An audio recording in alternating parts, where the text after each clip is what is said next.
અરવલ્લી જિલ્લાના બેડ તાલુકાના ઝાલમપુરા ગામમાં ગઈકાલે મધરાત્રે ચોરે આતંક મચાવ્યો હતો.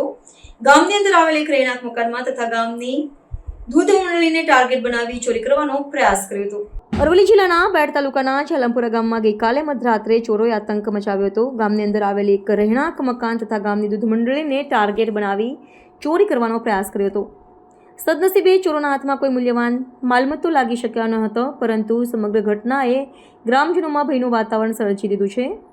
દૂધ મંડળીમાં લગાવેલા સીસીટીવી કેમેરામાં ચોરોના દ્રશ્યો કેદ થયા છે, જેના આધારે પોલીસ તંત્ર ચોરોને ઝડપી શકે તેવી સંભાવના વ્યક્ત કરવામાં આવી રહી છે.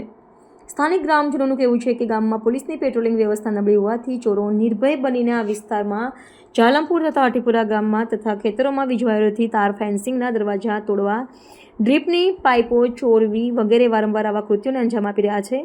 ગામના આગેવાનો તથા નાગરિકોએ તાત્કાલિક કાર્યવાહી કરી ચોરોને કાબૂમાં લેવા અને ગામમાં સુરક્ષાની વ્યવસ્થા કડક કરવાની માંગણી કરી છે. રિપોર્ટર જયેશ પટેલ, અરવલ્લી.